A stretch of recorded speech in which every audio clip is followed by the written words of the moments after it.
Chocolate truffle cake ചെയ്യുന്ന സമയത്ത് cake പൊടിഞ്ഞു പോകുന്നുണ്ട്, ഫ്ലോപ്പായി പോകുന്നുണ്ടെന്നൊക്കെ ഒരുപാട് കമൻറ്റുകൾ കണ്ടിട്ടുണ്ടായിരുന്നേ. ഞാൻ ഈ ഒരു കേക്ക് ചെയ്യുന്നത് 3ാമത്തെ പ്രാവശ്യമാണ് കേട്ടോ. ഫസ്റ്റ് ടൈം ഈ ചെയ്ത സമയത്ത് വമ്പൻ ഫ്ലോപ്പായിരുന്നു കേട്ടോ. കേക്ക് പൊടിഞ്ഞ് തരിപ്പണായി പോയിട്ടുണ്ടായിരുന്നു. ആ ഒരു കേക്ക് എനിക്ക് ക്യാൻസൽ ആക്കേണ്ടി വരെ വന്നിട്ടുള്ളൊരവസ്ഥ ഉണ്ടായിരുന്നു. അതിനുശേഷമാണ് ഞാൻ 3 കേക്കും കറക്റ്റായിട്ട് കൊടുക്കാനായിട്ട് പഠിച്ചത് കേട്ടോ. ആദ്യത്തെ കേക്കിൽ തന്നെ ഞാൻ പേടിച്ച് മാറി നിന്നിട്ടുണ്ടായിരുന്നെങ്കിൽ എനിക്ക് ഈ ഒരു 3 കേക്കും കൊടുക്കാൻ പറ്റില്ലായിരുന്നു. ഈ ഒരു കേക്കിൻ്റെ ടേസ്റ്റ് പോലും എനിക്ക് അറിയാൻ പറ്റത്തില്ലായിരുന്നു.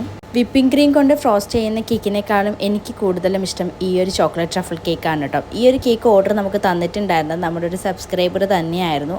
ആളുടെ അമ്മയുടെ ബർത്ത്ഡേക്ക് വേണ്ടിയിട്ടാണ് കേട്ടോ നമുക്ക് ഈ ഒരു കേക്ക് ഓർഡർ തന്നിട്ടുണ്ടായിരുന്നത്. ഇത് കൂടാണ്ട് തന്നെ ഒരു ബ്ലാക്ക് ഫോറസ്റ്റ് കേക്കും കൂടെ ആൾ ഓർഡർ തന്നിട്ടുണ്ടായിരുന്നു. 2 കേക്കും ആൾക്ക് ഭയങ്കരമായിട്ട് ഇഷ്ടപ്പെട്ടു എന്ന് പറഞ്ഞിട്ടുണ്ടായിരുന്നു. അപ്പോൾ കേക്കിൻ്റെ ഫൈനൽ ലുക്കൊക്കെ നിങ്ങൾ ഒരു മുന്നത്തെ വീഡിയോയിലൊക്കെ കണ്ടിട്ടുള്ളതാണ് കേട്ടോ. അപ്പോൾ ഇന്നത്തെ വീഡിയോ ഇത്രയേ ഉള്ളൂ. അടുത്തൊരു കുട്ടി വീഡിയോ ആയിട്ട് കാണുന്നത് വരെ താങ്ക് യു ഫോർ വാച്ചിങ്.